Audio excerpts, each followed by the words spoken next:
La fonte annuelle des glaciers provoquée par les chaudes journées d'été a conduit à ce que le changement climatique soit à nouveau un sujet discuté dans les médias principaux. Les quotidiens suisses titraient « Glacier suisse, la glace fond à une vitesse record » ou « Drame autour du glacier dans la région bernoise ». La raison semble être évidente. L'homme est responsable du fort recul des glaciers. Le réchauffement de la Terre est prétendument en relation directe avec l'émission de CO2 dans l'atmosphère, qui a beaucoup augmenté par la combustion d'énergies fossiles comme le charbon, le gaz naturel ou le pétrole. En réalité, la surface des glaciers en Suisse a diminué de moitié pendant les 166 dernières années. Mais la question de savoir si cela est dû au changement climatique causé par l'homme est une question très controversée parmi les scientifiques climatiques. Il est bien connu par exemple qu'il n'y avait pas de glaciers dans le Valais au XIIIe siècle et que ceux-ci ne sont réapparus qu'avec la petite période glaciaire du Moyen Âge, de 1400 à 1850. Le glaciologue autrichien Heinrich Miller dit à ce sujet « Aucun scientifique ne nie le réchauffement climatique mondial. C'est ainsi que fonctionne la planète Terre depuis quelques millions d'années. Un coup plus chaud, un coup plus froid. Nous, les hommes, nous pouvons observer cela avec attention certes, mais nous ne pouvons rien y changer. » Le géologue et professeur Jan Weitzer de l'université de Bochum en est également venu à la conclusion suivante. Il y a 300 millions d'années, les concentrations de CO2 étaient de 10 à 20 fois plus élevées qu'aujourd'hui. En même temps, c'était une période glaciaire. À travers les informations incessantes des médias établis sur le changement climatique prétendument alarmant, beaucoup de personnes sont mises dans un état de peur et développent un sentiment de culpabilité. La population réfléchit de plus en plus à des façons de réduire ses émissions de CO2 pour protéger le climat. Un article du magazine suisse gratuit 20 minutes du 10 août a publié de nouveaux conseils pour le comportement des principaux responsables du changement climatique. Il titre « Les adorables producteurs de CO2. Les bébés sont mignons, mais ce sont les pires destructeurs du climat. » Cet article évoque une étude récemment publiée par 2 chercheurs suédois. Ceux-ci conseillent comme mesure individuelle la plus efficace contre le changement climatique d'avoir moins d'enfants. L'un d'entre eux, Seth Weins, de l'université suédoise de Lund, explique littéralement « La conclusion à laquelle nous sommes arrivés, c'est qu'il existe 4 mesures pour diminuer de manière décisive les émissions personnelles de CO2. Avoir une alimentation végétarienne. Renoncer à prendre l'avion et la voiture et faire moins d'enfants. » Renoncer à la voiture économise 2,4 tonnes par an de dioxyde de carbone nocif pour le climat.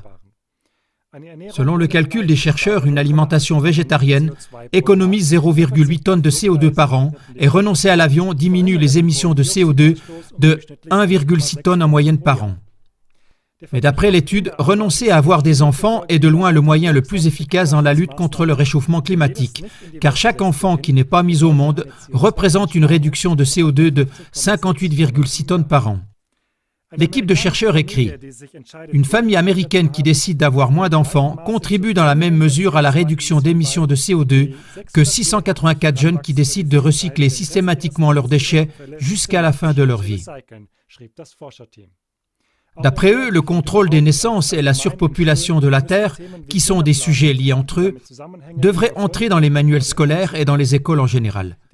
La famille nombreuse traditionnelle doit être stigmatisée comme style de vie nuisible au climat, écrivent les chercheurs suédois. Pardon ? Oui, vous avez bien entendu. À l'avenir, le contrôle des naissances ne sera plus une affaire privée, mais, comme déjà d'autres domaines de notre vie, soumis au sauvetage du climat. Comment est-ce que des gens peuvent en venir à une idée aussi absurde et tordue qu'il faudrait stopper la croissance démographique en raison du CO2 rejeté par l'homme, ce qui d'un point de vue mathématique ne représente que 0,00152% de la composition de notre ère.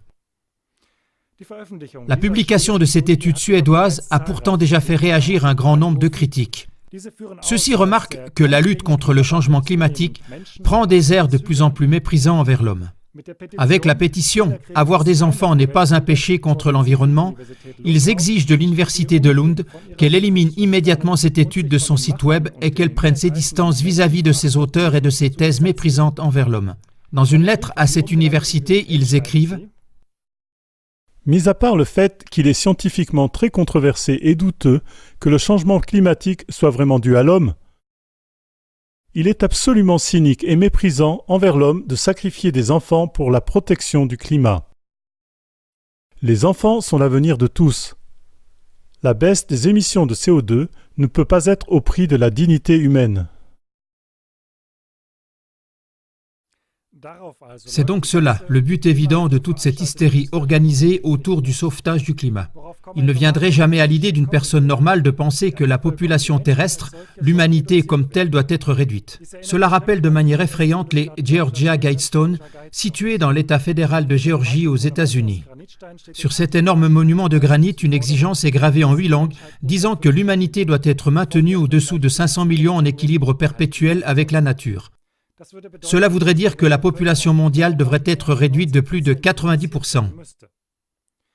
Ce qui était jusqu'à présent rejeté comme théorie de conspiration complètement incroyable, c'est-à-dire la réduction ciblée de la population au moyen des guerres, des famines, des programmes de contraception, des médicaments, etc., prend maintenant des contours de plus en plus concrets et pratiques. Le contrôle des naissances doit à l'avenir être soumis au noble but de sauver le climat et donc être retiré de la décision privée.